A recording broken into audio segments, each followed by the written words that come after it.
Avez-vous déjà eu l'impression que quelque chose allait changer, sans pouvoir dire exactement quoi? Comme si un mouvement invisible se déroulait autour de vous, comme si le sol se dérobait sous vos pieds et que vous n'aviez absolument aucun contrôle. Peut-être êtes-vous précisément dans cet état en ce moment. Peut-être vous êtes-vous réveillé aujourd'hui avec ce mélange étrange d'angoisse et d'espoir, inexplicable, car tenter de le décrire semble être une faiblesse, une folie, ou tout simplement l'impression que les autres ne comprendraient pas. Peut-être avez-vous le sentiment d'avoir perdu pied, que ce qui avait du sens n'en a plus, que les liens autrefois naturels se dénouent sans que vous n'y soyez pour rien. Peut-être êtes-vous plongé dans le silence, dans ce silence pesant où vous priez sans obtenir de réponse, où vous cherchez et où le ciel semble se fermer, où vous criez et où la preuve de votre demande ne se manifeste pas.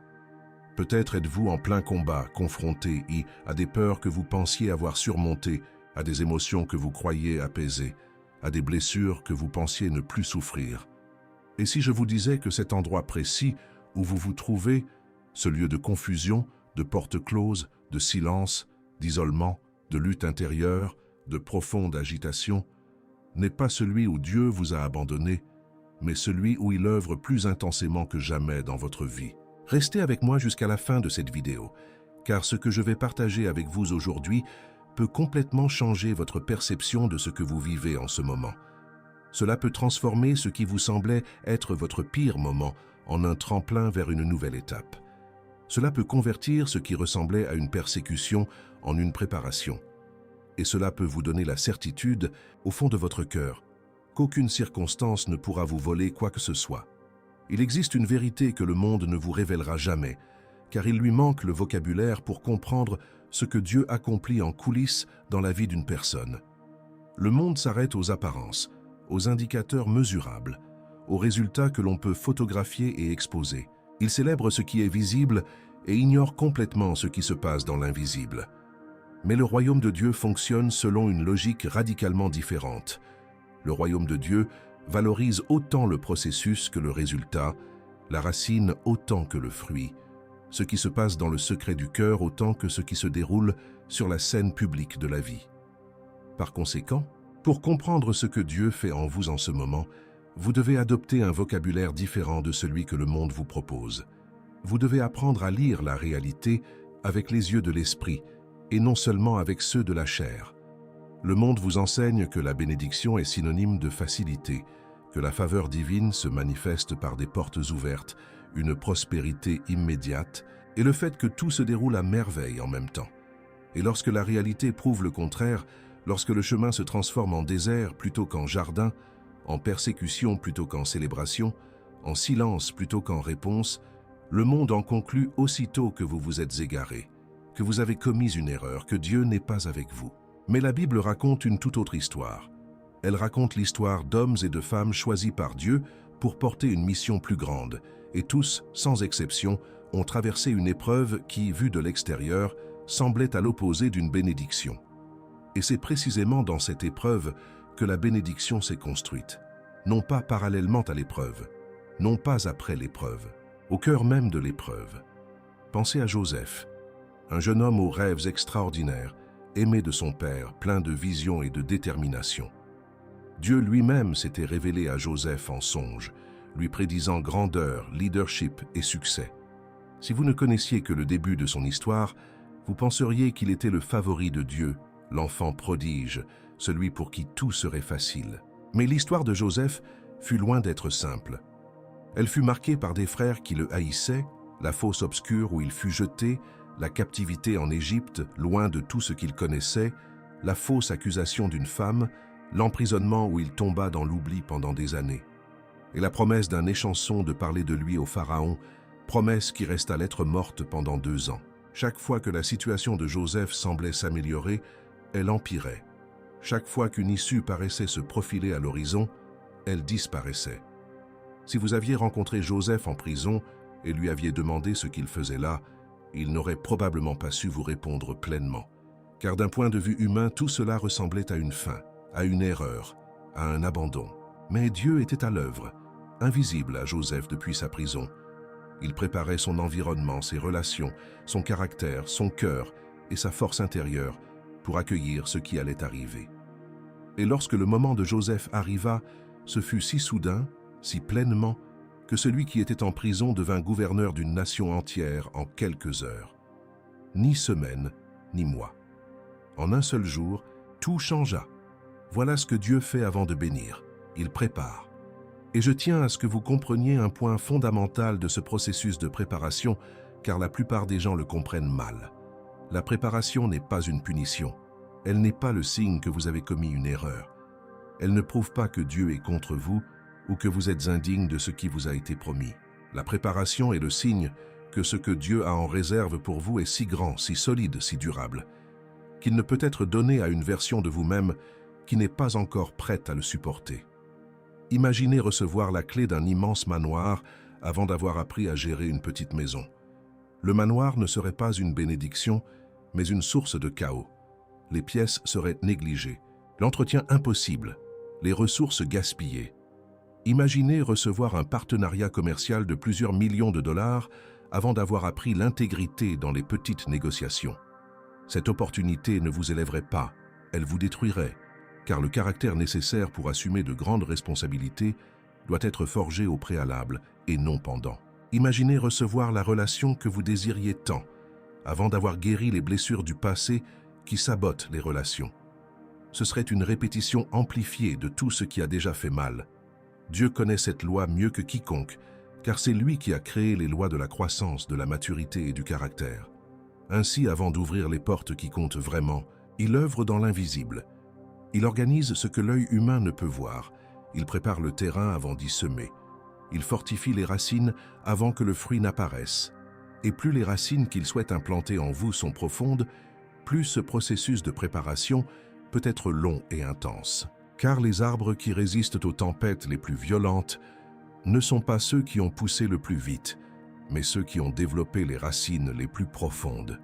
Et les racines profondes ne se développent que face à la résistance, lorsque le sol est difficile, lorsque l'arbre doit puiser plus profondément en eau et en nutriments. La Bible, dans Jérémie 29, contient un verset que beaucoup connaissent, mais dont peu saisissent toute la profondeur. Dieu dit « Car je connais les projets que j'ai formés pour vous, dit l'Éternel, projets de paix et non de malheur, afin de vous donner un avenir et de l'espérance. » Mais le contexte de ce verset est fondamental, et lorsqu'on le comprend, le verset prend une toute autre dimension.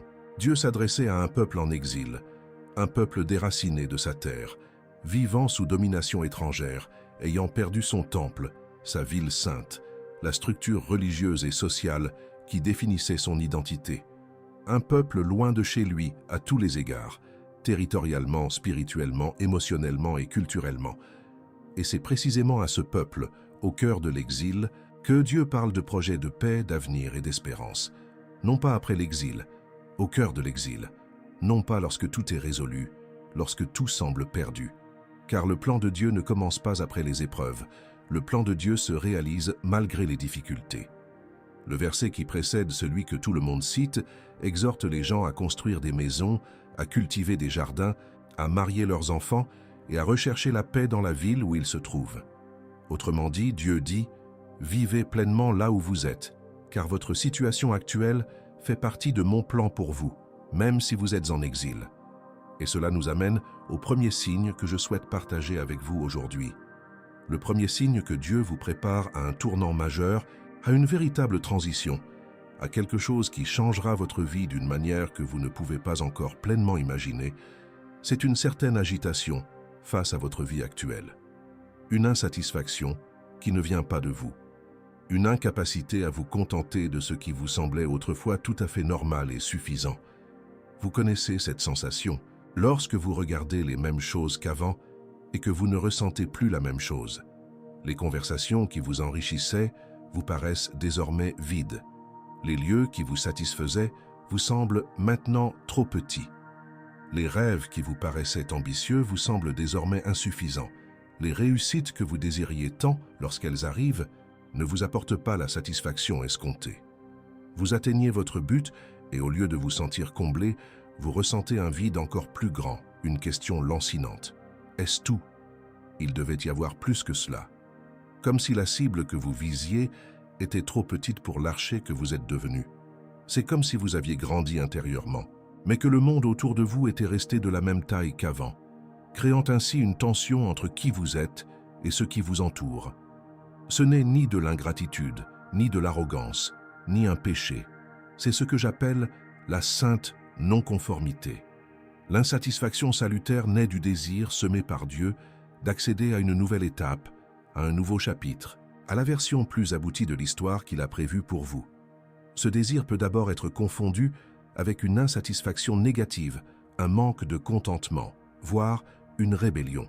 Or, il existe une différence fondamentale entre l'agitation de la chair, qui aspire à plus par vanité, orgueil ou comparaison avec ce que possèdent les autres, et l'agitation de l'esprit, qui aspire à plus, parce que Dieu lui-même a placé en vous la conscience qu'il existe quelque chose au-delà de votre expérience actuelle, que cet au-delà est légitime, vous est destiné et se prépare à vous. L'agitation de la chair engendre l'amertume, le ressentiment et la jalousie.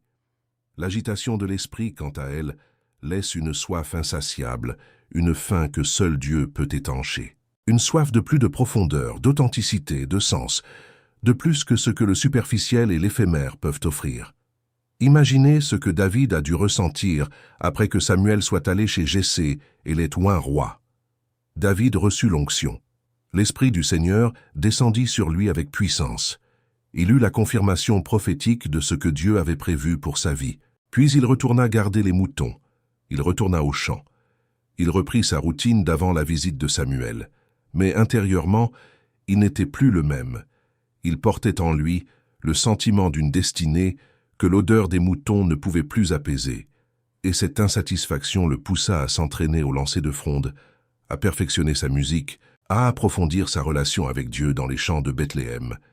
Car quelque chose en lui savait qu'il y avait plus, qu'un nouveau chapitre s'ouvrait, que l'histoire ne s'achèverait pas là où elle avait commencé. Cette sainte insatisfaction le prépara à affronter Goliath, car un homme satisfait de ses brebis ne défie pas les géants. Remarquez un point souvent négligé dans l'histoire de David et Goliath. Lorsque David arriva sur le champ de bataille, portant du fromage et du pain pour ses frères, il n'avait pas l'intention de devenir un héros national ce jour-là. Il accomplissait une mission pour sa famille. Mais lorsqu'il arriva et entendit Goliath blasphémer contre le Dieu d'Israël, quelque chose en lui ne put se taire. Sa sainte non-conformité ne demanda pas la permission. Elle s'exprima simplement, forte d'une conviction forgée non pas au séminaire, ni lors de conférences de dirigeants, mais dans le silence des champs de Bethléem, là où David avait vaincu le lion et l'ours en secret, sans public, sans témoins humains, avec la seule conviction que le Dieu d'Israël était réel et que son honneur valait tous les risques. Si vous ressentez cela maintenant, ne cherchez pas à le refouler. N'essayez pas de vous convaincre que vous devriez être plus satisfait. N'essayez pas de forcer le contentement là où Dieu sème délibérément le mouvement. Au contraire, utilisez cette agitation comme moteur. Utilisez ce malaise comme boussole. Demandez à Dieu, que me révèle ce malaise? Où me conduis-tu? Que prépares-tu qui crée cet espace en moi? Car l'espace que vous ressentez en vous, le vide que les apparences ne peuvent plus combler, est l'espace que Dieu ouvre pour la suite. Et plus ce vide est grand, plus grand est ce que Dieu prépare pour le combler. N'ayez pas peur du malaise de la transition. Le malaise est la carte, c'est la flèche qui indique la direction où vous êtes appelé. Et tandis que cela se produit intérieurement, un phénomène très précis se produit également extérieurement. Les portes que vous souhaitiez ouvrir commencent à se fermer, et c'est peut-être l'un des aspects les plus difficiles du processus de préparation divine, car aucun d'entre nous n'a appris à considérer une porte fermée comme une grâce. On nous a appris à croire que l'effort produit des résultats, que la foi déplace des montagnes, que la prière ouvre des portes. Et tout cela est vrai, et le reste. Mais il existe un autre aspect de cette vérité, rarement prêché, rarement célébré, rarement compris au sein de la communauté de foi. Celui où Dieu, dans son infinie souveraineté, ferme les portes que vous avez insisté pour ouvrir, bloque les chemins que vous avez parcourus avec prière et dévouement, et fait en sorte que vos efforts les plus sincères n'aboutissent pas, non pas parce qu'il ne vous a pas entendu, non pas parce que vous manquez de foi, mais parce que ces portes ne mènent pas là où il vous appelle. Combien de fois vous êtes-vous investi corps et âme dans une opportunité? Avez-vous prié, travaillé, préparé? investi du temps, de l'énergie, des ressources et même des émotions, fait tout votre possible, et pourtant, rien n'a bougé. La négociation a piétiné, la conversation n'a pas progressé, le lien ne s'est pas consolidé, le projet n'a pas décollé, et vous vous êtes retrouvé à vous demander ce qui clochait chez vous, ce qui avait échoué dans votre prière.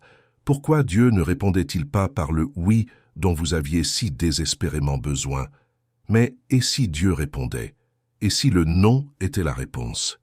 Et si la porte fermée n'était pas un rejet mais une réorientation?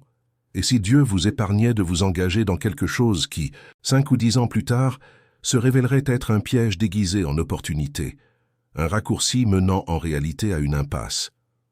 Pensez à Moïse. Lorsqu'il tenta par lui-même de résoudre le problème des Israélites, il tua un Égyptien et dut fuir dans le désert. Cette tentative de devenir le libérateur par ses propres efforts se solda par la fuite, l'exil, un échec apparemment total. Non seulement la porte se ferma, mais elle explosa à son visage. Moïse passa 40 ans dans le désert de Madian, gardant les moutons de son beau-père, loin de la cour du Pharaon, loin de tout pouvoir, loin de tout ce qu'il avait imaginé comme le théâtre de son destin. D'un point de vue humain, ces 40 années dans le désert semblaient en sonner le glas de toute possibilité pour Moïse d'accomplir sa mission. Comment un homme de 80 ans, qui avait passé 4 décennies dans un anonymat complet au milieu de nulle part, pouvait-il encore être l'instrument de la libération pour tout un peuple?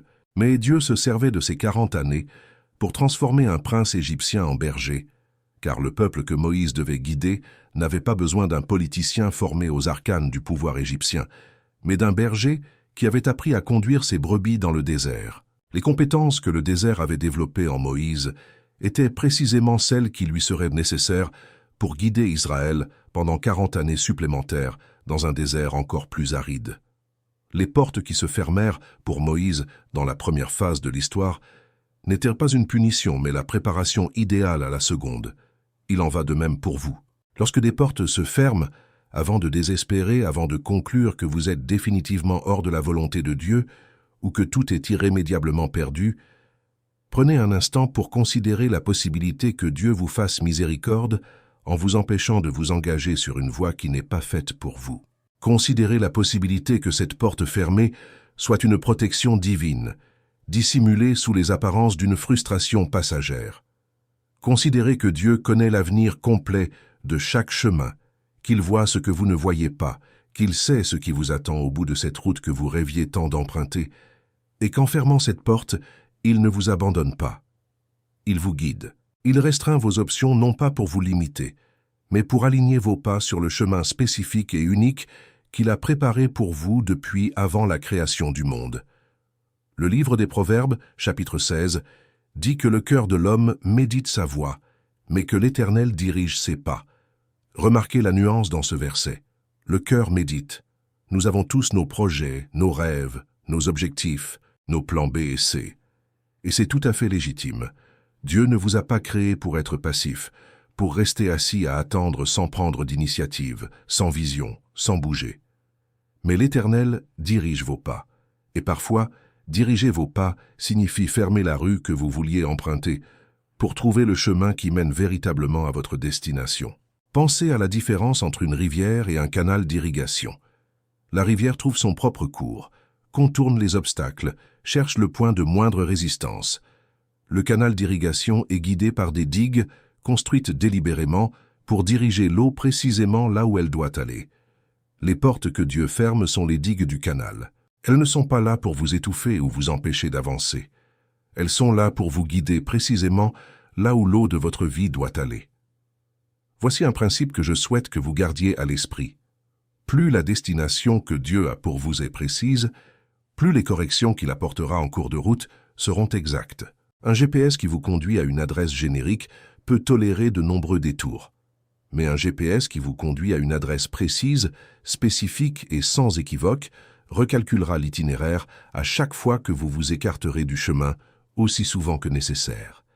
Et chaque porte fermée peut être un recalcul du chemin que Dieu a tracé pour vous, indiquant que la voie que vous avez choisie n'est pas celle qui mène à la destination qu'il a prévue pour vous.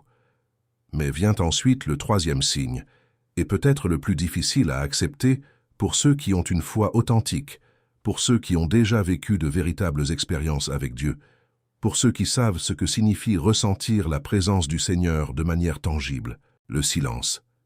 Vous priez, vous cherchez, vous lisez la parole, vous jeûnez, vous servez, vous faites tout ce qu'on vous a enseigné, et bien plus encore, et le ciel semble silencieux. Aucun rêve révélateur ne vous vient la nuit. Aucune parole prophétique ne résonne lors des offices. Aucune confirmation ne vous parvient par l'intermédiaire d'autrui. Vous ne ressentez plus cette présence que vous avez pu éprouver à d'autres moments de votre vie spirituelle. Ce sentiment que Dieu est là, qu'il écoute, qu'une véritable conversation s'instaure entre vous et le Créateur de l'univers. Et ce silence, plus que toute épreuve, plus qu'une porte fermée, plus qu'un combat extérieur, peut être ce qui ébranle le plus la foi. Car lorsque les circonstances sont difficiles, mais que vous sentez la proximité de Dieu, vous persévérez. L'épreuve devient supportable lorsqu'une présence divine vous accompagne. Mais lorsque les circonstances sont difficiles et que le ciel semble se fermer, lorsque vous priez et avez l'impression de parler au vide, c'est une toute autre histoire. David a vécu ce silence de manière profonde et réelle. Celui qui a écrit « L'Éternel est mon berger, je ne manquerai de rien. Il me fait reposer dans de verts pâturages, il me conduit près des eaux paisibles », a aussi écrit « Mon Dieu, pourquoi m'as-tu abandonné? Pourquoi es-tu si loin de moi, si loin de mes cris de détresse? Le jour je crie, et tu ne réponds pas. La nuit je ne trouve aucun repos. » C'est le psaume 22. Remarquez que David commence ce psaume par un sentiment d'abandon des plus viscéraux et le termine par l'adoration et une proclamation de victoire. Comment est-il passé d'un extrême à l'autre? Non pas parce que les circonstances ont changé entre le premier et le dernier verset, mais parce que, dans ce cri silencieux, dans cette prière fervente à Dieu même sans réponse immédiate, quelque chose s'est transformé en David. Sa foi s'est approfondie, sa confiance s'est consolidée, son caractère s'est forgé, et le silence s'est révélé être un terrain d'apprentissage. Le silence spirituel n'est pas l'absence de Dieu. C'est un lieu de formation où Dieu œuvre en vous à un niveau qui ne produit ni sentiments immédiats, ni confirmations émotionnelles, ni expériences extatiques. C'est le niveau le plus profond, celui du caractère, de la maturité et de la confiance qui ne dépend pas de preuves sensorielles ou émotionnelles. Savez-vous pourquoi Dieu nous conduit parfois au silence? Parce que la bénédiction à venir exigera de vous une stabilité intérieure qui ne se développe que lorsque vous apprenez à faire confiance à Dieu, non pas en fonction de ce que vous ressentez sur le moment, mais en fonction de qui il est éternellement. Une foi qui ne fonctionne que lorsque vous ressentez. Sa présence est une foi qui vous fera défaut précisément au moment où vous en aurez le plus besoin, dans les moments de plus grande pression, de plus grande incertitude et de plus grands défis. Une foi qui agit dans le silence, qui reste ferme même sans preuves émotionnelles, qui continue d'obéir même sans confirmation immédiate. Voilà la foi inébranlable. Voilà la foi que Dieu utilise pour accomplir l'impossible. Il y a une différence immense entre une foi qui se manifeste lorsqu'on sent la présence de Dieu et une foi qui se manifeste lorsqu'on ne la ressent pas. Cette dernière est infiniment plus puissante et infiniment plus précieuse pour le royaume de Dieu. C'est cette foi qu'Abraham a manifestée en partant sans savoir où il allait, suivant seulement la parole d'un Dieu qui avait parlé une seule fois. La première est la foi qu'ont manifestée les 3 jeunes Hébreux, lorsqu'ils ont dit au roi que même si Dieu ne les sauvait pas de la fournaise ardente, ils ne se prosterneraient pas devant la statue d'or. Ils n'étaient pas certains du miracle. Ils n'avaient aucune confirmation qu'ils seraient sauvés. Ils avaient seulement la conviction qu'ils ne pouvaient pas trahir le Dieu qu'ils connaissaient, même dans le silence, même dans l'incertitude. Et c'est précisément dans cette foi sans garantie sensorielle que Dieu est apparu comme le 4e homme dans la fournaise. La foi qui agit dans le silence est la foi qui fait apparaître Dieu dans les fournaises. Alors, si vous êtes dans le silence maintenant, n'interprétez pas ce silence comme un rejet définitif. Ne le voyez pas comme le signe d'une erreur irrémédiable et d'un abandon total de Dieu.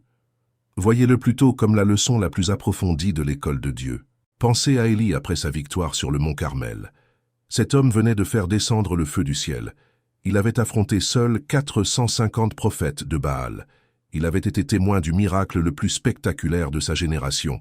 Et peu après, sous un orage dans le désert, il supplia Dieu de le tuer, affirmant être le seul survivant.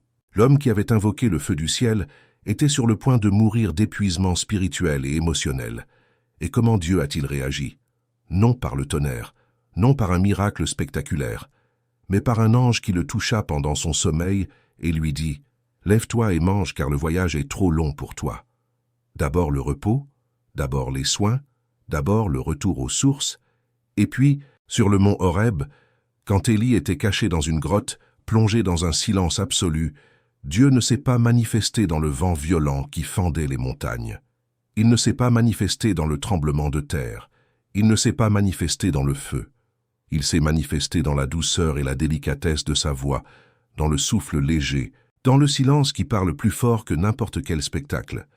Dieu vous rencontre dans le silence, avec une voix que vous n'entendrez que lorsque vous cesserez de chercher le spectacle.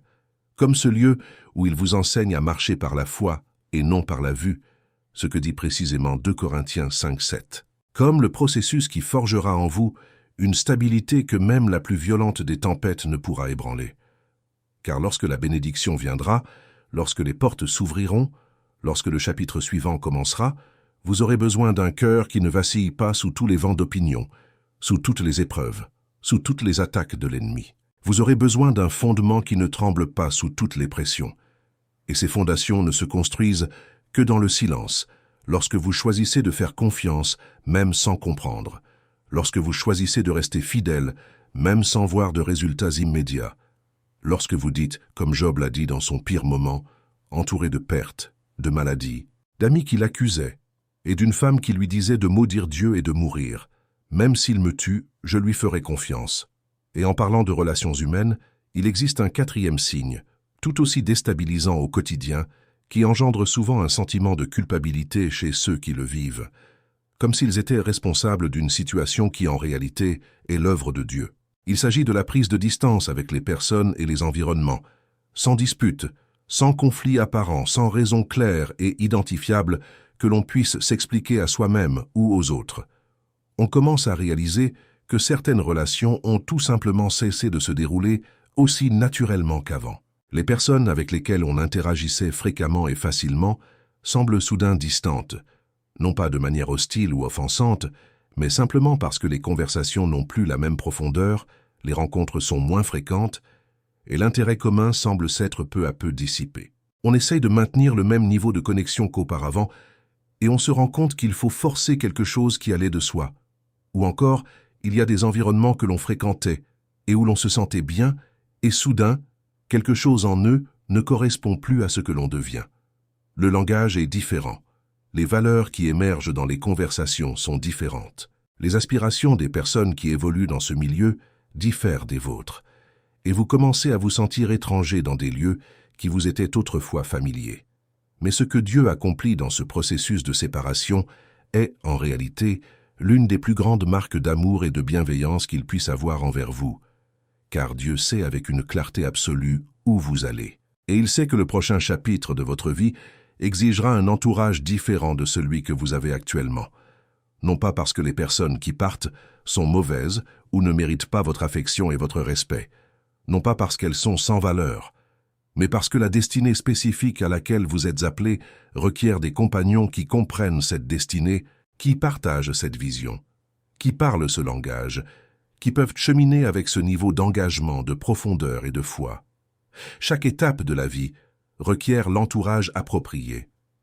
L'entourage d'un enfant n'est pas le même que celui d'un adolescent, qui n'est pas le même que celui d'un adulte, qui n'est pas le même que celui d'un leader expérimenté. Et lorsque Dieu vous fait passer d'une étape à une autre, il est naturel que les liens avec certaines personnes et certains environnements se rompent, non par malice de part et d'autre, mais en raison d'une différence de cap naturelle. Il existe un autre aspect de ce processus de séparation, encore plus important. Lorsque Dieu prépare quelque chose de grand pour votre vie, l'ennemi cherche toujours à vous maintenir liés aux relations et aux environnements du passé, car c'est dans le passé qu'il exerce la plus grande influence sur vous. Il connaît vos faiblesses passées, vos angles morts, les schémas comportementaux qui vous ont fait trébucher. Et certaines relations, même sans aucune mauvaise intention de la part des personnes impliquées, réactivent ces schémas, ces faiblesses, vous ramenant à des versions de vous-même qu'il aurait fallu laisser derrière vous.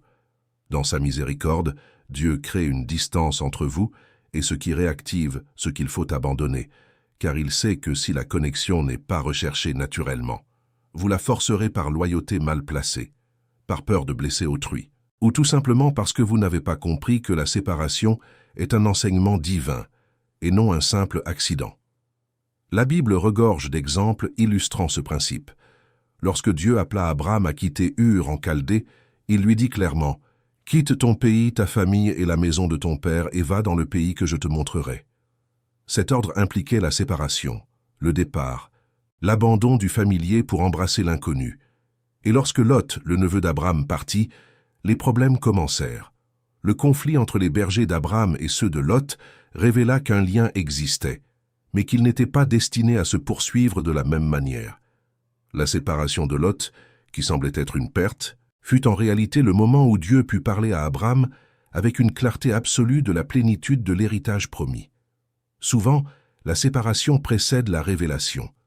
Quitter l'ancien monde ouvre la voie à la révélation du nouveau. Si vous traversez cette période, ne forcez pas ce qui se libère. Ne vous accrochez pas aux liens que Dieu défait doucement, simplement parce que le cours des choses est différent. N'essayez pas de recréer des dynamiques qui ont clairement déjà rempli leur rôle et leur raison d'être dans votre histoire. Au contraire, ouvrez votre cœur à la nouveauté.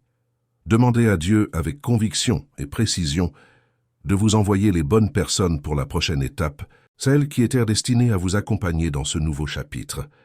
Et pendant que vous attendez, chérissez profondément les liens qui résistent à la transition, qui demeurent, qui s'approfondissent, même au cœur du changement, car ce sont ces liens que Dieu a choisis pour vous accompagner au-delà de votre situation actuelle.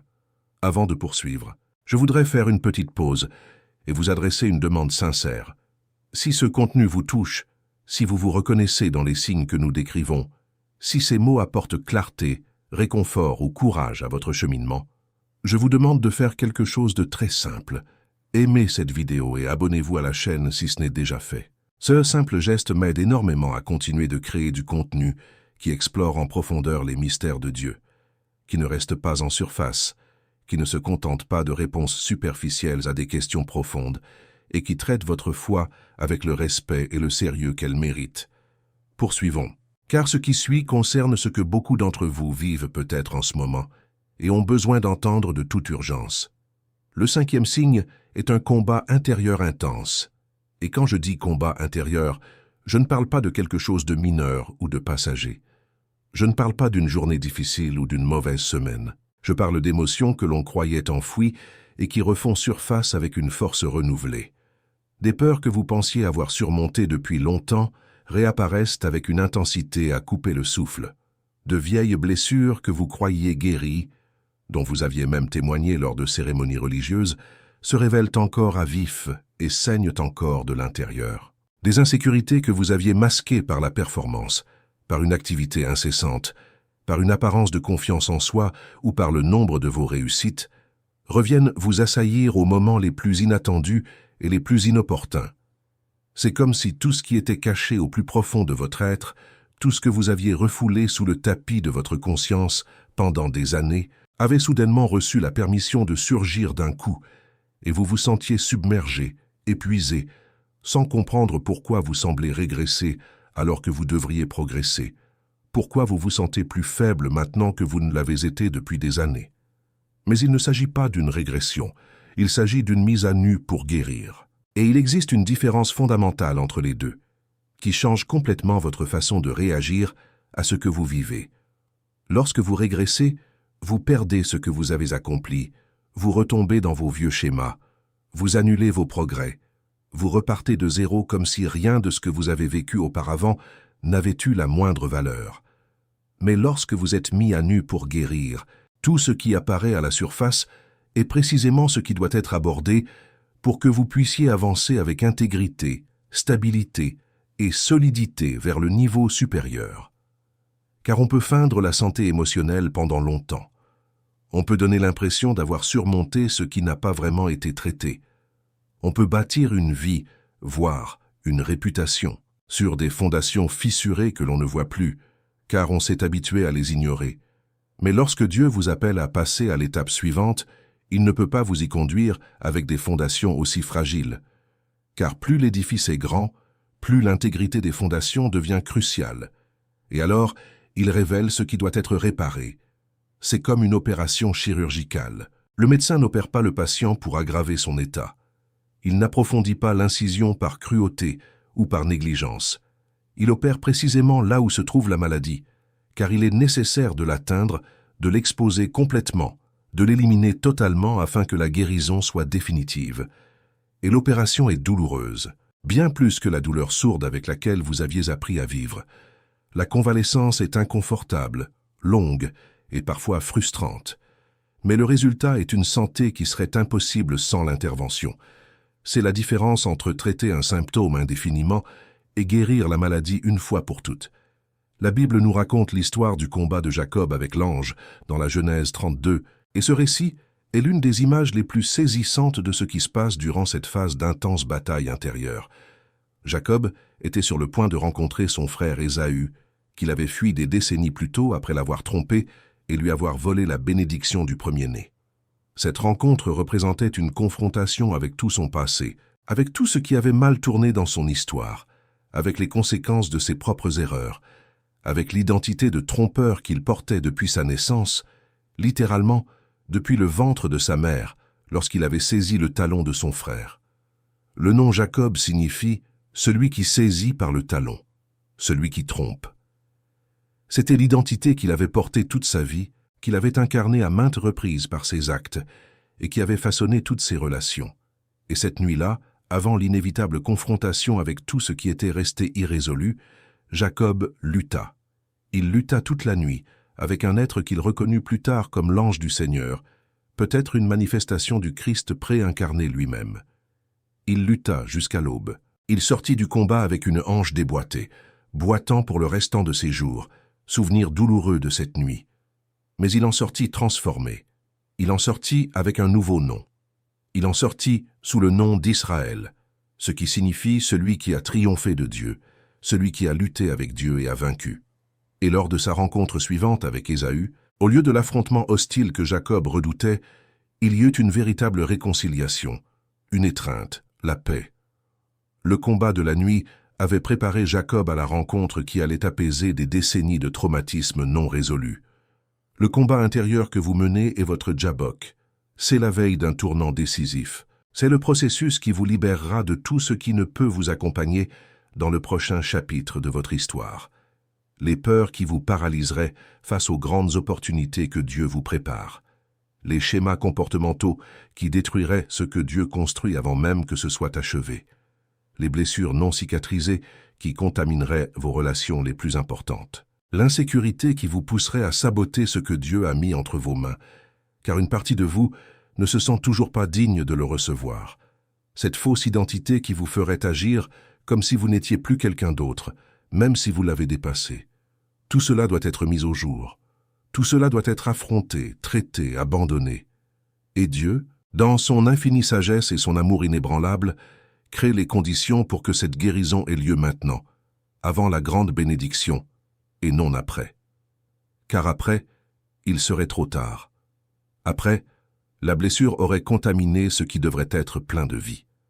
Alors, au lieu de fuir le combat, au lieu de vous anesthésier par une activité compulsive, des distractions électroniques, un divertissement constant, tout ce qui vous éloigne de l'inconfort du processus et vous donne l'illusion que tout va bien alors que ce n'est pas le cas. Engagez-vous dans le combat avec Dieu. Luttez pour de vrai.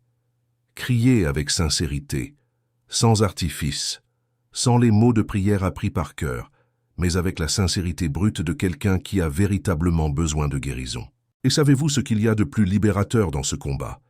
Dieu n'a pas peur de votre honnêteté. Il n'est pas offensé par vos questions. Il ne fuit pas vos doutes. Les psaumes regorgent de David criant vers Dieu dans la colère, la peur, le désespoir, la confusion, et à aucun moment Dieu ne l'a abandonné pour autant. Au contraire, c'est dans les moments de totale honnêteté que la présence de Dieu se révèle le plus concrètement, car c'est à ces moments-là que le cœur est le plus ouvert pour recevoir ce dont il a besoin. La prière la plus puissante que vous puissiez faire n'est pas la plus éloquente, c'est la plus sincère. Demandez-lui de vous révéler ce qui a besoin de guérison, même si c'est douloureux à affronter. Demandez-lui le courage de regarder en face, sans détourner le regard, ce qui est blessé en vous. Demandez-lui la sagesse de comprendre ce que les émotions qui surgissent tentent de vous révéler sur vous-même, sur les schémas à changer, sur les vérités à affronter. Car au bout de cette épreuve, comme pour Jacob, un nouveau nom vous attend, une identité plus claire, plus vraie, plus solide, en parfaite harmonie avec ce que Dieu dit de vous et avec ce qu'il a voulu que vous soyez.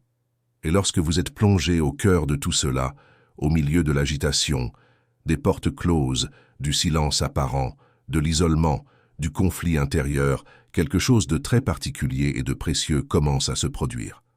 Un même thème se manifeste dans des contextes totalement différents, avec une fréquence et une constance qu'il est impossible d'attribuer au hasard.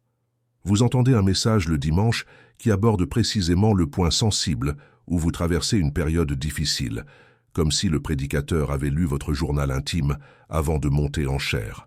Vous ouvrez la Bible au hasard, et le verset que vous trouvez est exactement ce que votre cœur avait besoin d'entendre à ce moment précis. Une personne avec qui vous n'avez pas parlé depuis des mois, voire des années, reprend soudainement contact et, sans rien savoir de ce que vous vivez, partage les mots exacts dont vous aviez besoin. Vous regardez une vidéo sur YouTube, lisez un passage d'un livre, écoutez une chanson, et tout semble converger vers le même point, comme si Dieu avait un message à vous transmettre et qu'il utilisait simultanément tous les moyens de communication disponibles pour s'assurer que vous ne le manquiez pas. Ce n'est pas un hasard. Ce n'est jamais un hasard lorsque cela se produit avec une telle constance et une telle cohérence. C'est une confirmation divine qui s'opère par le biais de multiples témoins. La Bible, dans le Deutéronome 19, et confirmée par Jésus dans Matthieu 18, établit le principe selon lequel, par le témoignage de 2 ou 3 témoins, chaque parole est confirmée. Dieu n'est pas un Dieu qui parle une seule fois et cesse toute communication en l'absence de réponse immédiate. Il est un Dieu qui répète, qui confirme, qui multiplie les canaux de communication lorsqu'il a quelque chose d'important à dire, quelque chose qui exigera l'obéissance, quelque chose qui nécessitera un véritable changement de cap, quelque chose qui exigera que vous agissiez malgré la peur. Et lorsque vous commencez à voir le même thème apparaître de différentes manières dans de multiples aspects de votre vie, c'est un signe que Dieu œuvre activement pour préparer votre esprit et votre cœur à quelque chose de précis qui est sur le point d'arriver. Il crée une harmonie intérieure, une résonance entre ce qu'il dit et ce que vous recevez, afin que, lorsque le moment d'agir viendra, vous n'ayez besoin ni de temps supplémentaire pour réfléchir, ni d'une autre confirmation, ni d'un autre signe. Vous aurez déjà entendu, déjà assimilé, déjà intégré, et l'obéissance viendra avec une paix profonde, non avec une anxiété paralysante. Les confirmations répétées sont la manière dont Dieu ancre progressivement et solidement la foi dans le cœur humain, car nous sommes des êtres qui avons besoin de répétition pour intérioriser les vérités profondes, surtout celles qui remettent en question notre perception naturelle de la réalité. Une fois entendue, une vérité importante peut facilement être oubliée, surtout sous la pression des circonstances adverses, surtout lorsque ce que Dieu dit semble impossible au vu de ce que l'on voit. À 2 reprises, elle commence à s'ancrer plus fermement. 3, 4, 5 fois. Le même thème provenant de sources totalement indépendantes, de contextes sans lien apparent, formant une tapisserie de confirmation qu'il devient impossible d'ignorer honnêtement, transforme la foi, passant de « j'espère que c'est vrai » à « je sais que c'est vrai car Dieu lui-même l'a confirmé de multiples manières ». Et lorsque l'on sait, lorsque cette profonde certitude est enracinée non seulement dans la compréhension intellectuelle, mais aussi dans le cœur, on agit avec une confiance qui ne dépend pas des circonstances favorables. Et lorsque l'on agit avec cette confiance, l'œuvre de Dieu s'accélère. Et peut-être le signe le plus paradoxal et surnaturel de tous, celui qui déconcerte le plus, car il semble absolument illogique compte tenu des circonstances objectives, c'est cette paix inexplicable. Au milieu de tout ce que je viens de décrire, Au milieu des portes closes, du silence, des luttes intérieures, de l'isolement et de l'agitation, il y a des moments où l'on ressent une sérénité qui ne semble provenir d'aucune source identifiable. Ce n'est pas que les problèmes se soient résolus d'eux-mêmes. Ce n'est pas que la situation se soit améliorée. Ce n'est pas que l'on comprenne enfin tout ce qui se passe et que l'on ait une vision d'ensemble. Non. En réalité, la situation est peut-être objectivement pire que jamais. La compréhension est peut-être nulle. Les questions sont peut-être plus nombreuses que les réponses. Mais il y a une paix qui n'a aucune explication rationnelle, qui vous enveloppe simplement comme une couverture invisible et chaude, et vous vous demandez d'où elle vient, car rien dans votre situation extérieure ne justifie ce sentiment. C'est ce que la Bible, dans Philippiens 4, 7, appelle la paix de Dieu, qui surpasse toute intelligence et qui gardera vos cœurs et vos pensées en Jésus-Christ. Attardez-vous sur l'expression employée par le texte. Elle surpasse toute intelligence. Il ne s'agit pas d'une paix que l'on obtient par une analyse minutieuse de la situation en se persuadant rationnellement que tout ira bien.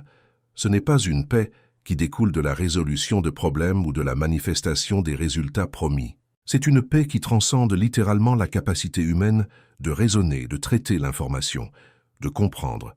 C'est une paix d'origine surnaturelle que Dieu installe directement dans le cœur, quelles que soient les circonstances extérieures.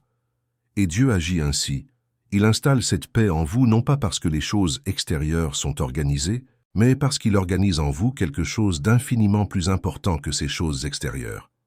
Il organise votre réaction. Il s'agit de calibrer votre cœur, d'ajuster votre façon de traiter, de réagir et de supporter le poids des circonstances, afin que lorsque la bénédiction arrive, vous puissiez la gérer avec équilibre, avec sagesse, avec une véritable maturité, et non avec l'anxiété frénétique de quelqu'un qui n'a jamais appris à faire confiance, qui n'a jamais été formé dans le silence, qui n'a jamais traversé le processus de développement d'une paix qui vient de l'intérieur et non de l'extérieur. Car il existe un problème réel et récurrent chez les personnes qui reçoivent de grandes bénédictions sans avoir entrepris le travail de construction de la paix intérieure. Elles les reçoivent, mais ne parviennent pas à les préserver. Elles obtiennent la relation tant désirée et la détruisent par jalousie ou par une insécurité non guérie. Elles obtiennent l'entreprise de leurs rêves et la sabotent par des comportements qu'elles n'ont jamais transformés. Elles obtiennent la promotion tant convoitée et la perdent à cause du rejet et d'une faible estime de soi qui surgissent précisément au moment où elles auraient le plus besoin d'agir avec confiance et stabilité. Elles obtiennent la visibilité recherchée et l'utilisent d'une manière qu'elles regrettent amèrement par la suite, car leur cœur n'était pas encore assez mûr pour supporter le poids de l'exposition. Prenons l'exemple de Saül, le premier roi d'Israël. Oint de Dieu, doté de l'esprit grand et imposant, il semblait être le candidat idéal pour diriger un peuple. Pourtant, Saül n'a jamais entrepris de véritable cheminement spirituel. Il est monté sur le trône trop rapidement, et lorsque la pression monta, lorsque le peuple se plaignit, lorsque le prophète tarda, lorsque les circonstances exigèrent plus que ce que Saül avait développé intérieurement, l'insécurité, la peur du rejet, le besoin d'approbation humaine, tout cela surgit et détruisit ce qui aurait pu être un règne glorieux. La paix que Dieu insuffle en vous durant la préparation vous permettra de porter le poids de la bénédiction sans en être accablé, sans la saboter, sans la détruire de l'intérieur avant même que le monde extérieur ne la voie. C'est elle qui vous permettra de jouir pleinement de ce que Dieu a préparé avec une gratitude sincère et profonde, avec un véritable équilibre émotionnel, avec la stabilité de celui qui a traversé le feu sans être consumé, qui a traversé le fleuve sans se noyer, car Dieu était avec lui à chaque instant. Et parallèlement à cette paix inexplicable, quelque chose de très concret et pratique commence à se produire dans votre quotidien. Vous commencez à changer vos habitudes, non pas sous la pression d'une force extérieure, ni parce que vous avez pris une nouvelle résolution pour la nouvelle année, ni parce que vous avez lu un énième livre sur la productivité ou regardé une nouvelle vidéo de motivation, mais grâce à une honnêteté intérieure grandissante, une lucidité spirituelle qui s'approfondit au fil du temps et qui vous empêche désormais de tolérer sans sourciller les incohérences que vous acceptiez auparavant. Vous commencez à remettre en question des routines que vous n'aviez jamais remises en question auparavant, car elles étaient tout simplement la norme, un schéma hérité, la façon dont les choses avaient toujours été. Vous commencez à réaliser que certaines habitudes sont incompatibles avec la personne que vous devenez et avec le but que vous vous êtes fixé. Votre rapport au temps change, votre alimentation change, votre façon de prendre soin de votre environnement et de vos relations change. Votre discours intérieur change, car le récit que vous entretenez sur qui vous êtes et ce que vous méritez commence à s'aligner sur la parole divine, et non plus sur les souffrances et les expériences passées. L'une des choses les plus puissantes et libératrices qui se produisent durant cette phase de changement concret est la réinterprétation du passé. Les souvenirs douloureux que vous aviez conservés comme des traumatismes à porter, comme des sources de honte à dissimuler, comme la preuve de votre insuffisance, de votre indignité ou de votre destin à répéter des schémas destructeurs, ces souvenirs commencent à prendre un nouveau sens. Non pas parce que les faits changent, les faits sont les mêmes, mais le point de vue change, et lorsque le point de vue change, tout change avec lui. Vous commencez à comprendre comment ce rejet douloureux, que vous portiez comme une cicatrice de honte, vous a guidé vers un chemin qui s'est avéré bien meilleur que celui que vous aviez perdu.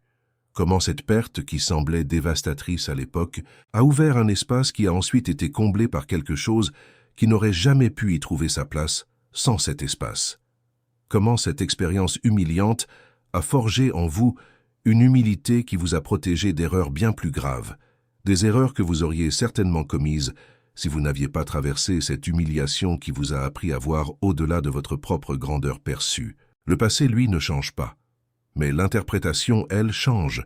Et quand l'interprétation change, le poids des choses change. Ce qui vous retenait au fond devient un tremplin qui vous propulse vers l'avant. Ce qui était source d'amertume devient source de profonde gratitude. C'est ce que décrit Romains 8, 28 lorsqu'il dit que nous savons que toutes choses concourent au bien de ceux qui aiment Dieu, de ceux qui sont appelés selon son dessein.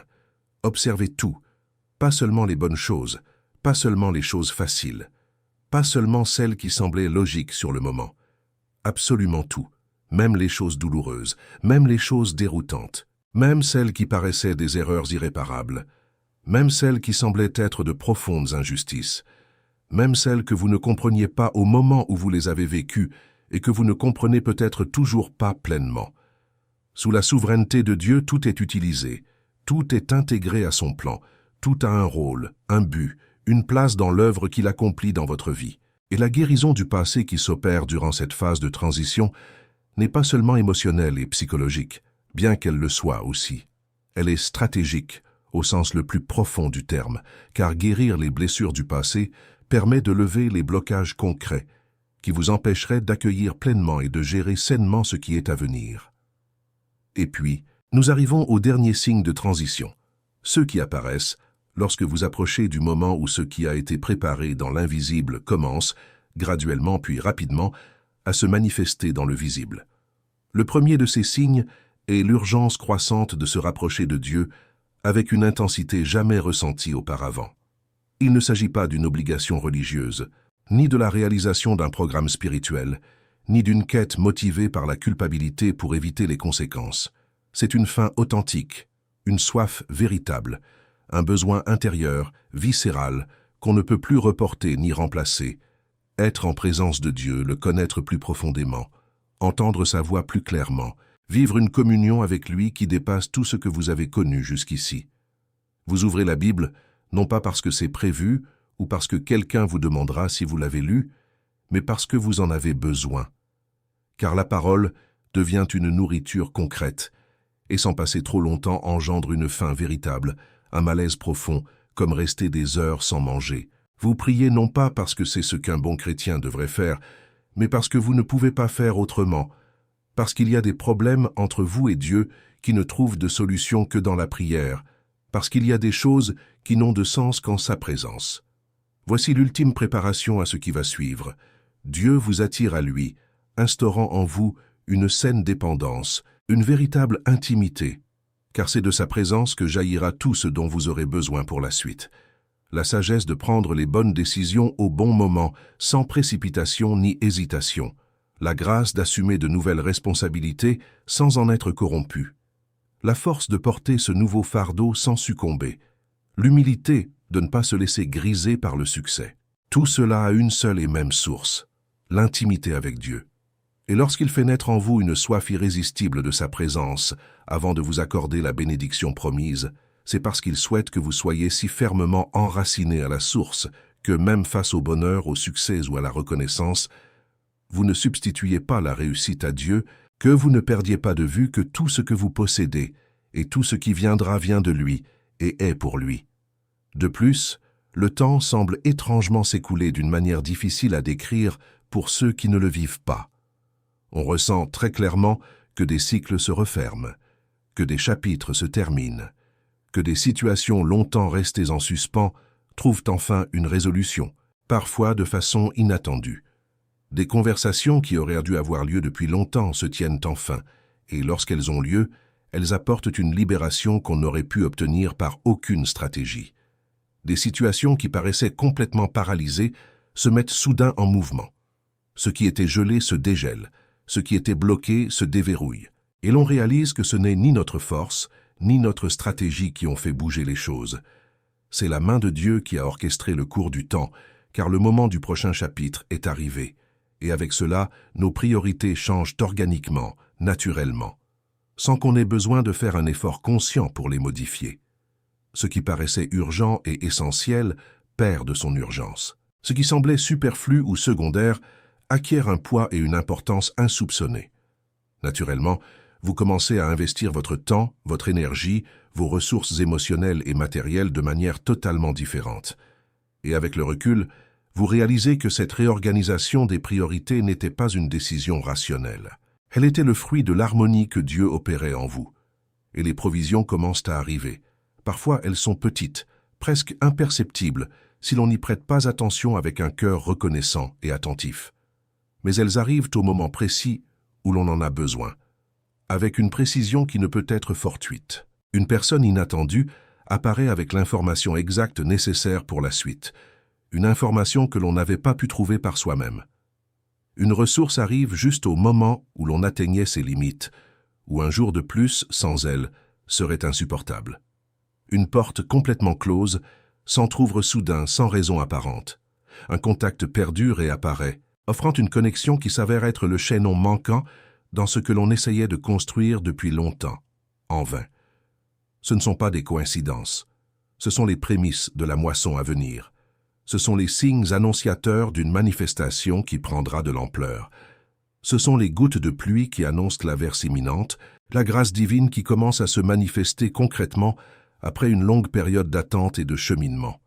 Et peut-être l'un des signes les plus touchants et les plus gratifiants, un signe auquel vous ne vous attendez peut-être pas mais qui vous touchera profondément, c'est lorsque les gens autour de vous commencent à vous rechercher, non pas pour vos biens matériels, ni pour ce que vous pouvez leur apporter sur le plan pratique ou professionnel, mais pour la sagesse que vous avez acquise au fil du temps, pour la profondeur de perspective que vous avez développée dans l'épreuve, pour la paix intérieure que vous dégagez même dans les circonstances les plus difficiles. Les gens perçoivent quelque chose de différent en vous, une profondeur qui n'était pas aussi présente auparavant, une stabilité émotionnelle qui ne vacille pas au moindre coup dur, une authenticité rare, celle de quelqu'un qui a traversé l'enfer et n'a plus besoin de jouer un rôle, qui sait qui il est parce que l'épreuve l'a forgé, et qu'il n'a pas simplement affirmé son identité sans avoir été mis à l'épreuve. Et ils viennent chercher de la conversation, des conseils, de la prière, de la présence. Parfois sans savoir exactement pourquoi ils viennent à vous. Ils savent simplement qu'en votre présence, quelque chose s'apaise, se calme, et leur perspective s'élargit. Et ce n'est pas un hasard. C'est l'onction divine sur une vie brisée puis fidèlement reconstruite. C'est le fruit de ce processus qui se manifeste. Et vous réalisez que tout ce que vous avez vécu, tout ce qui fut douloureux, déroutant, silencieux, interminable, tortueux, a produit en vous quelque chose d'authentiquement utile, non seulement pour vous, mais aussi pour les autres. Que ce qui semblait un simple fardeau se révèle être un investissement aux retombées multiples. Et c'est là le cœur du sujet. Car la préparation de Dieu n'est jamais uniquement destinée à votre bénéfice personnel. Dieu ne vous prépare pas seulement pour que vous soyez heureux, prospères et épanouis, même si ce sont là des bénédictions légitimes qu'il souhaite pour vous. La préparation de Dieu vous dépasse toujours. Elle vise toujours à faire de vous un instrument par lequel il peut bénir, guérir, guider et transformer les autres. La Bible le montre clairement à travers l'appel d'Abraham dans la Genèse 12, lorsque Dieu dit « Je serai avec toi, je te bénirai et je bénirai ceux qui te béniront », mais la raison ultime est « Et en toi seront bénies toutes les familles de la terre ». La bénédiction sur Abraham n'était pas uniquement pour lui. Elle avait pour but qu'Abraham devienne un instrument de bénédiction pour toutes les familles de la terre. Et vous êtes un enfant d'Abraham par la foi. La même logique s'applique à votre vie. Ce que Dieu prépare en vous ne s'arrête pas à vous. Cela se propage à travers vous. Le chemin que vous avez parcouru, la profondeur que vous avez développée, la sagesse acquise au prix de véritables épreuves, la paix que vous avez trouvée en traversant des périodes qui auraient pu vous anéantir, tout cela constitue un héritage spirituel que Dieu utilisera pour transformer d'autres vies à travers la vôtre, d'une manière que vous ne pouvez imaginer aujourd'hui. Vous pourrez parler de la foi non comme d'une théorie théologique, mais comme d'une expérience vécue. Vous pourrez consoler avec la même consolation que celle que vous avez vous-même reçue, comme le dit 2 Corinthiens 1. Vous pourrez guider les autres sur des chemins que vous avez déjà parcourus et que vous connaissez non par les livres, mais par l'expérience. Vous pourrez être pour les autres le soutien dont vous aviez besoin à un moment donné, et cela transforme la souffrance en raison d'être. Cela transforme l'épreuve en tremplin. Cela transforme ce qui vous a semblé être le pire moment de votre vie en fondement de votre plus grand impact. Je voudrais vous poser une question maintenant, et je veux que vous y répondiez en toute honnêteté, non pas à moi ni à personne d'autre, mais à vous-même dans le silence de votre cœur. Combien de ces signes ressentez-vous en ce moment? Ce malaise face à ce qui était autrefois normal. Ces portes qui se sont fermées malgré tous vos efforts et vos prières, ce silence qui semble sans fin, ces éloignements survenus sans résistance ni explication claire, ce combat intérieur qui ravive des blessures que vous pensiez guéries, ces confirmations répétées sur un même sujet provenant de sources diverses, cette paix inexplicable au vu de votre situation, ce changement d'habitude qui s'opère de l'intérieur, ce besoin urgent de vous rapprocher de Dieu d'une intensité inédite, ce temps qui semble se réorganiser, bouclant des cycles et ouvrant des espaces, ces ressources qui arrivent au moment précis où vous en aviez besoin, ces personnes qui vous sollicitent pour obtenir des conseils, des orientations, votre présence. Si vous ressentez certains de ces signes, ou plusieurs, voire la plupart à la fois, je tiens à vous dire quelque chose avec la plus grande conviction, et je souhaite que vous accueilliez ces paroles non comme de vaines consolations, mais comme une affirmation fondée sur la parole de Dieu et sur le modèle qu'il établit sans cesse dans l'histoire biblique. Vous n'êtes pas perdu. Vous êtes en train d'être préparé. Vous n'êtes pas en déclin. Vous êtes en transition. Vous n'êtes pas abandonné. Vous êtes en train d'être positionné. Ce qui ressemble à de la confusion à l'extérieur est en réalité une organisation intérieure, au niveau le plus important. Ce qui ressemble à un retard à l'extérieur est en réalité un alignement intérieur, l'harmonie parfaite entre ce qui se prépare en vous et ce qui se prépare pour vous. Ce qui ressemble à un silence à l'extérieur est la conversation la plus importante et la plus profonde jamais eue entre vous et Dieu. La conversation qui façonne, forme et établit le prochain chapitre de votre histoire avec une solidité inébranlable. Hébreux 10, 36 dit « Car vous avez besoin de persévérance, afin qu'après avoir accompli la volonté de Dieu, vous obteniez ce qui vous a été promis. Il vous faut de la patience. Pas plus d'efforts humains, pas plus de stratégie personnelle, pas plus de performance pour prouver que vous êtes digne de ce qui a été promis. De la patience. Et la patience dans le langage biblique n'est pas de la passivité. Ce n'est pas simplement attendre sans rien faire. Le mot grec utilisé ici est hypomone, qui signifie la capacité de rester sous pression. C'est la capacité de tenir bon quand tout autour pousse à abandonner. C'est une foi active qui continue d'obéir, de servir, de chercher, de grandir, même quand le résultat promis n'est pas encore visible. La patience est une foi qui a résisté au temps sans se corroder. C'est une confiance qui a survécu à la pression sans se briser. C'est une espérance qui n'a pas été noyée par les circonstances adverses parce qu'elle est ancrée dans quelque chose de plus solide que les circonstances. Et lorsqu'on examine les exemples bibliques, il apparaît clairement que ceux qui ont le plus bénéficié des promesses de Dieu étaient ceux qui ont le plus manifesté cette hypomone, cette patience active, qui demeure fidèle face à l'adversité. Abraham attendit 25 ans la promesse d'un fils, Et durant ces 25 années, la biologie rendit progressivement cette promesse de plus en plus impossible d'un point de vue naturel. Mais Abraham, comme le dit l'Épître aux Romains 4, ne faiblit pas dans sa foi lorsqu'il pensa à son propre corps déjà usé, à près de 100 ans, ni à la mort de Sarah. Il ne vacilla pas par incrédulité envers la promesse de Dieu, mais au contraire, il se fortifia dans la foi, rendant gloire à Dieu. Joseph attendit plus de 10 ans dans la fosse, puis en prison, avant de voir se réaliser enfin le rêve qu'il avait fait à l'adolescence, sous la forme du trône d'Égypte. Moïse passa 40 ans dans le désert avant d'entendre la voix de Dieu dans le buisson ardent.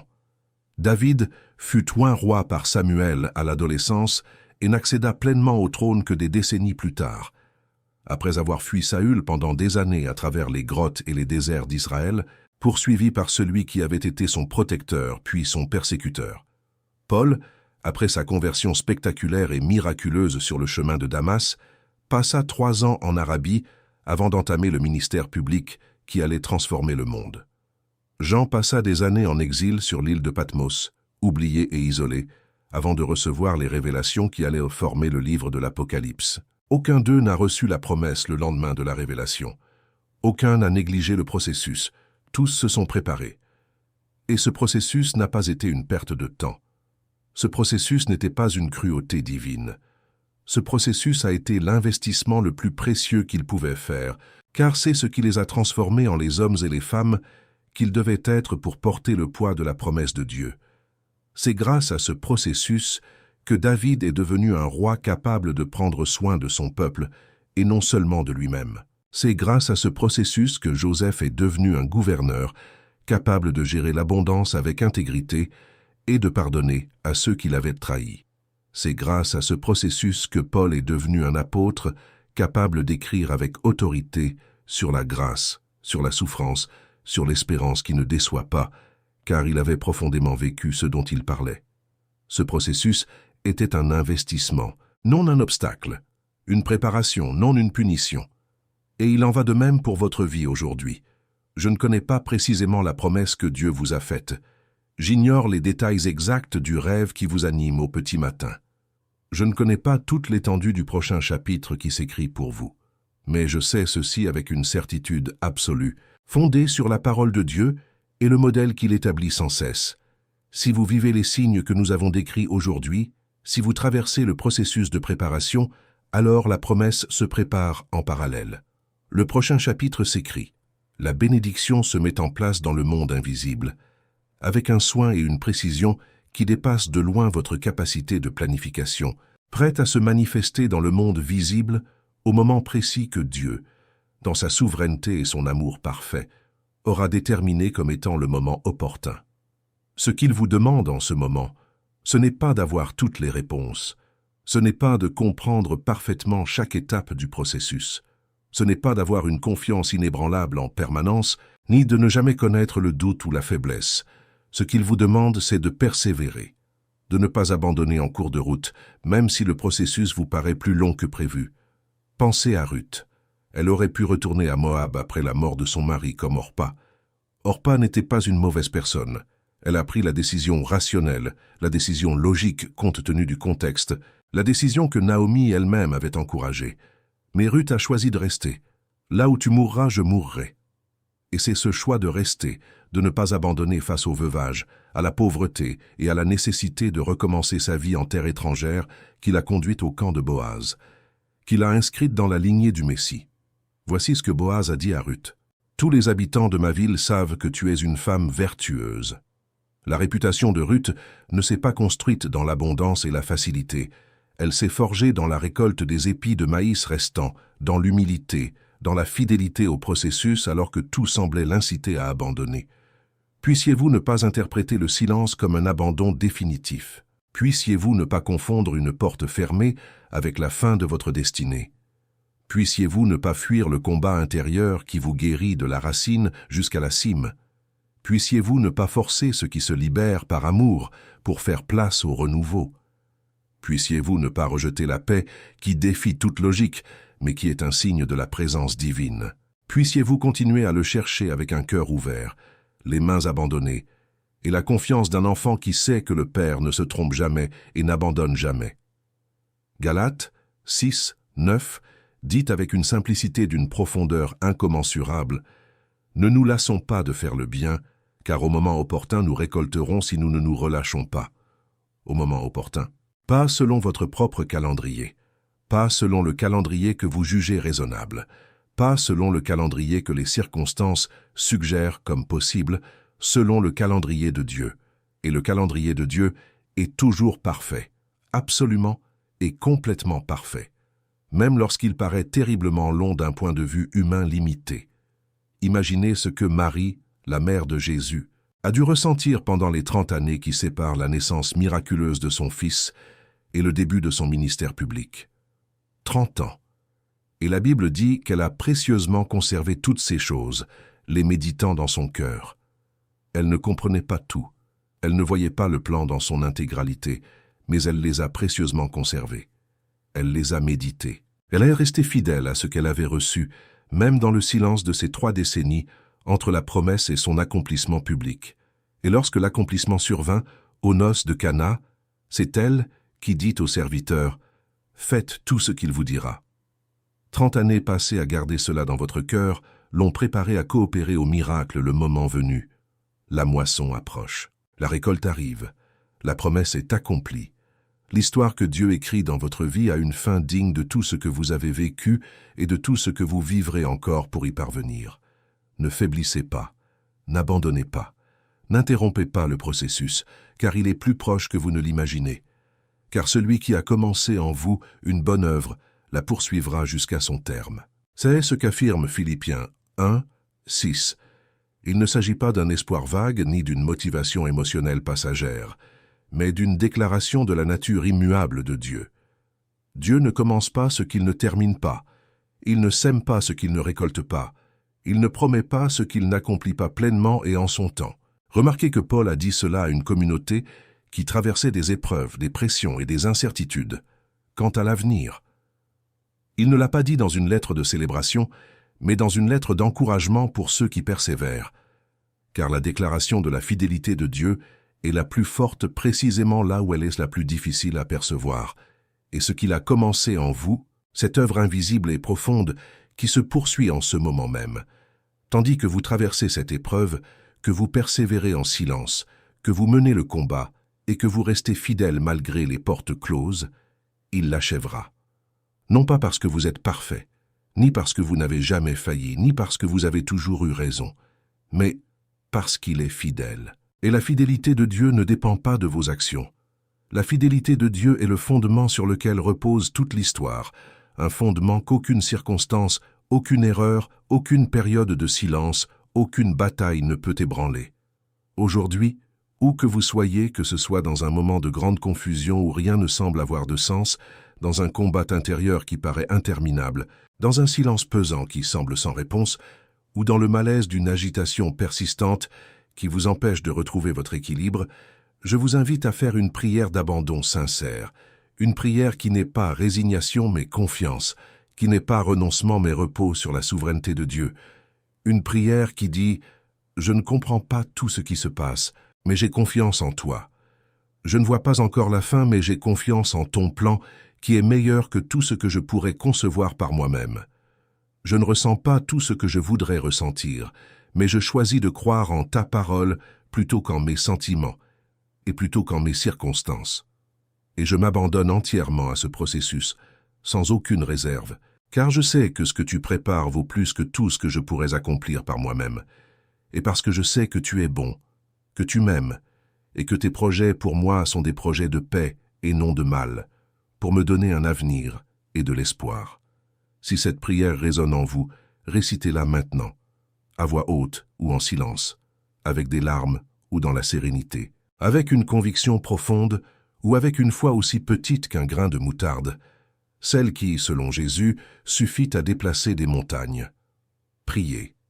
Puis, dans les jours qui suivent, gardez les yeux et le cœur ouverts aux signes de l'action de Dieu, aux confirmations qui vous parviennent par divers moyens, à la paix qui s'installe en vous sans raison apparente, malgré les circonstances extérieures, aux portes qui s'ouvrent d'une manière que vous n'auriez pu forcer par aucune stratégie humaine, aux personnes qui arrivent au bon moment, avec les mots justes ou la bonne connexion, aux petits présages qui précèdent les grands, comme un signe de ce qui est à venir, au cycle qui se termine et qui ouvre la voie à ce que Dieu veut inaugurer. À l'urgence de chercher Dieu qui s'intensifie à mesure que l'heure de la manifestation approche, car ce qui a été préparé dans le monde invisible commence à se manifester. Ce qui a été orchestré en coulisses prend désormais le devant de la scène, et vous êtes plus près que vous ne le pensez, bien plus près qu'il n'y paraît. Si cette vidéo vous a touché, si vous vous êtes reconnu dans l'un des signes décrits, si elle a apporté de la clarté là où régnait la confusion, du réconfort là où régnait l'angoisse, ou du courage là où s'installait le découragement, je vous invite à faire quelque chose de très important. Laissez un commentaire ci-dessous.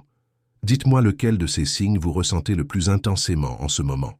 Partagez ce que vous ressentez à cette période de votre vie. Laissez un mot d'encouragement, une prière, un témoignage pour les autres personnes qui regardent cette vidéo et qui, peut-être, restent silencieuses, se sentant complètement seules face à ce qu'elles traversent.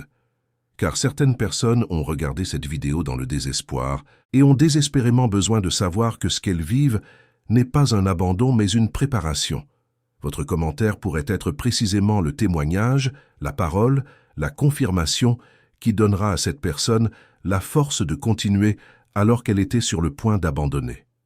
Partagez cette vidéo avec une personne de votre entourage qui traverse une période difficile, une personne qui se replie sur elle-même, qui vit dans le silence, qui se bat contre l'adversité, une personne qui a besoin d'entendre que ce qui ressemble à une fin est en réalité le commencement de quelque chose que Dieu prépare avec un amour et une attention infinie.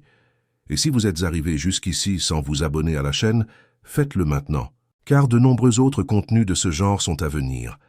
Des contenus qui approfondiront votre foi, fortifieront votre cœur et vous aideront à discerner clairement et véritablement la main de Dieu, même dans les moments les plus difficiles et les plus sombres de votre chemin.